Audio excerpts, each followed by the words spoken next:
Lecturas de la 13ª semana del tiempo ordinario, martes 2 de julio de 2024.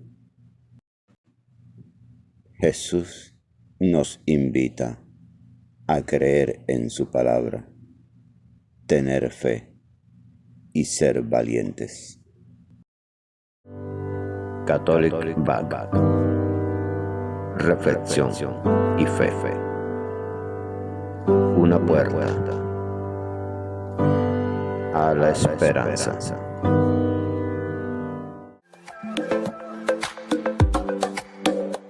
Gracias por suscribirte. Y por favor, comenta el Evangelio.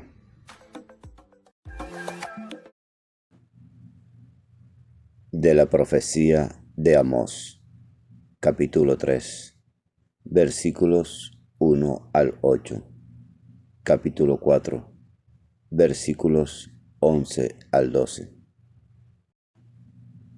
Escuchen la palabra que el Señor ha pronunciado contra ustedes, hijos de Israel, contra toda tribu que saqué de Egipto. Solo ustedes he escogido de entre todas las tribus de la tierra. Por eso les pediré cuentas de todas sus transgresiones. ¿Acaso dos caminan juntos sin haberse puesto de acuerdo? ¿Acaso ruge el león en la foresta si no tiene una presa?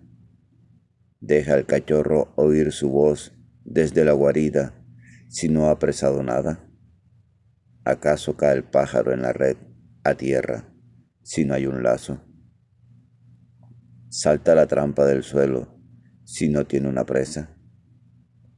¿Se toca el cuerno en una ciudad sin que se estremezca la gente? ¿Sucede una desgracia en una ciudad sin que el Señor la haya causado? Ciertamente, nada hace el Señor Dios sin haber revelado su designio a sus servidores los profetas. Ha rugido el león, ¿quién no temerá? El Señor Dios ha hablado, ¿quién no profetizará? Los trastorné como Dios trastornó a Sodoma y Gomorra, y quedaron como tizón sacado del incendio. Pero no se convirtieron a mí, oráculo del Señor. Por eso, así voy a tratarte, Israel. Sí, así voy a tratarte. Prepárate al encuentro con tu Dios. Palabra de Dios. Te alabamos, Señor.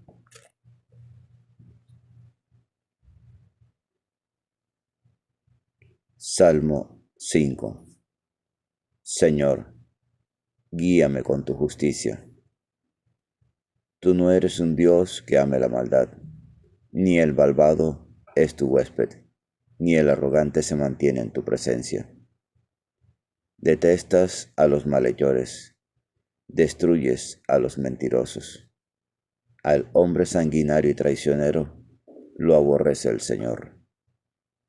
Pero yo, por tu gran bondad, entraré en tu casa, me postraré ante tu templo santo, en tu temor. Señor, guíame con tu justicia.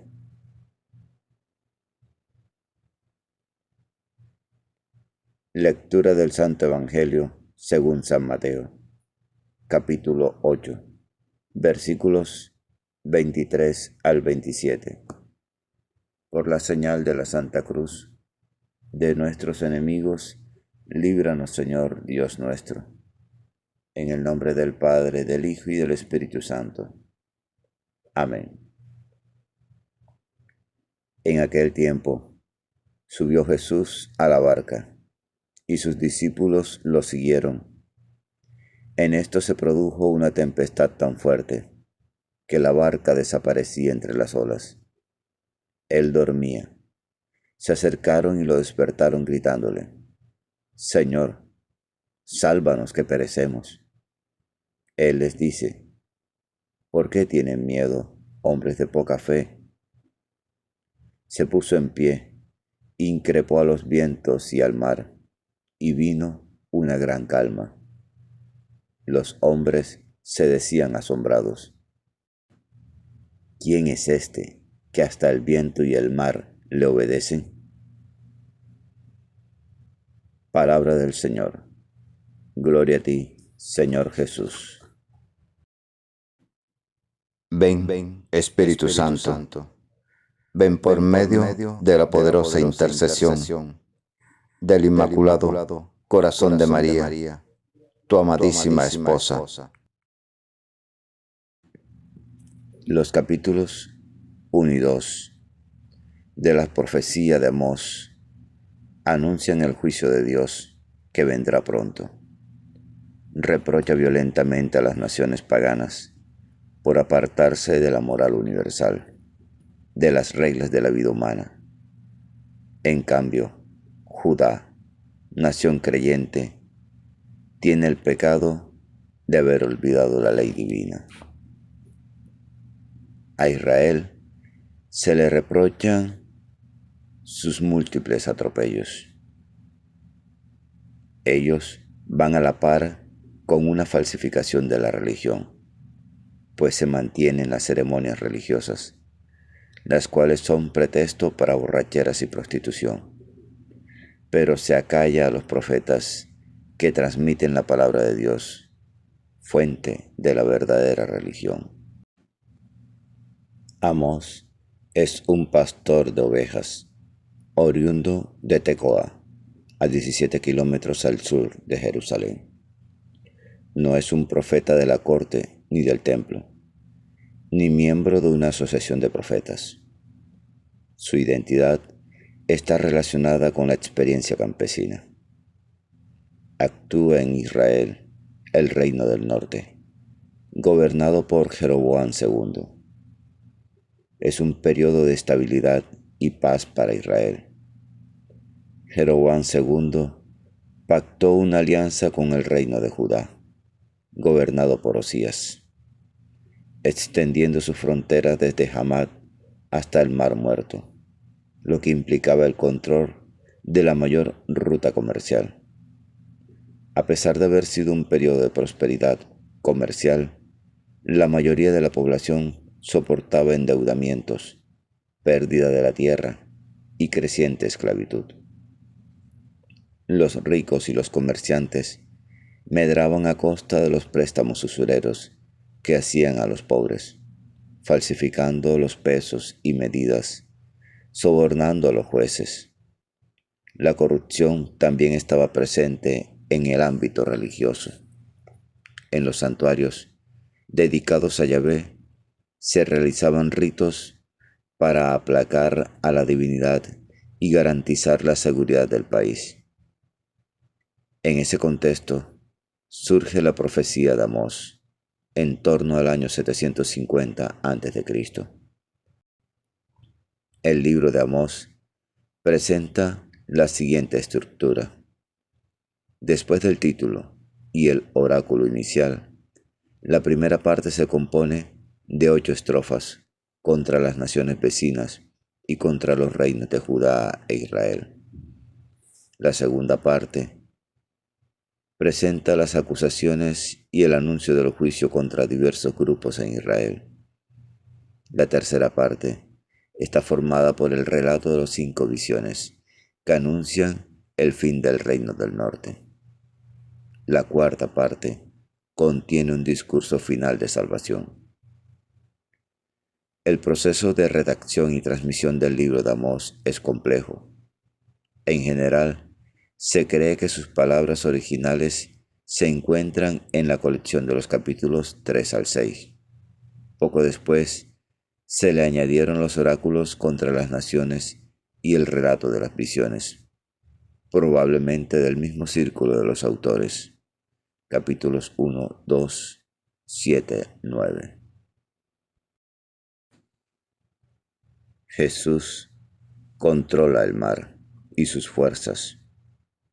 Según la mentalidad de la época, el mar era el lugar donde se originaban las fuerzas caóticas y los poderes promotores del mal.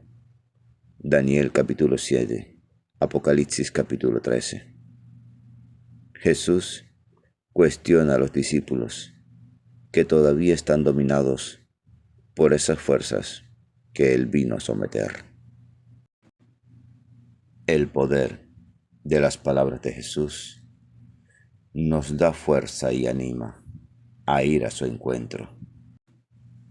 Jesús nos anima a ir hasta la otra orilla. Está en nosotros escucharlo, obedecerle y creer en lo que nos dice. Cada parte crea su iniciativa, crea un campo amplio de posibilidades para la puesta en ejercicio de la libertad, de la fe y de la comunión. Este primer evento es conocido como la tempestad calmada, que se relaciona con las situaciones de fe que deben afrontar los discípulos en el camino del seguimiento de Jesús, y con el poder o autoridad de Él, que debe hacerlo sobrellevar toda tempestad con fe y confianza en su Maestro. Ante el miedo y la posibilidad de perecer, los discípulos despiertan a Jesús y le piden que los salve. Su respuesta está en relación con la fe, débil o pequeña de ellos, expresión que en el Nuevo Testamento solo es usada por Jesús, casi como si les dijera que todo depende de su fe, como ya se los había indicado en la enseñanza de la montaña, cuando les enseñó que su Padre sabía qué necesitaban. Mateo 6, versículo 32. Es decir, a pesar de la adversidad, la fe debió haberlos llevado a la orilla del lago, salvos por la orden que Él les había dado con su autoridad. Pasemos al otro lado. La acción de Jesús sobre el viento y el mar produce un efecto inmediato. El verbo usado es reprender, como si se tratara de un espíritu. La voz de Jesús, que da una orden, logra que advenga la calma. Su autoridad despierta el asombro de los discípulos, que se van dando cuenta del poder y autoridad del hombre al que están siguiendo. Señor Jesús, tu palabra tiene poder, siempre, en todo momento, en todo lugar y circunstancia. Lo sabemos, pero necesitamos de la luz y la fuerza del Espíritu Santo para mantenernos firmes en tu palabra. Necesitamos estar fortalecidos contra toda adversidad que amenace nuestras vidas. Señor, envía tu Santo Espíritu para que mi corazón sea renovado, mi fe sea fortalecida y mi esperanza jamás se debilite. Amén. La lectura diaria del Evangelio es un encuentro con Jesús. La Sagrada Biblia no es un libro que hable de Dios, es un libro donde Dios nos habla a cada uno de nosotros. Atrevámonos a entrar en esa conversación.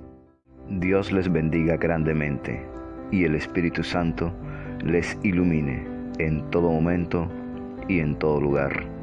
Amén, amén y amén.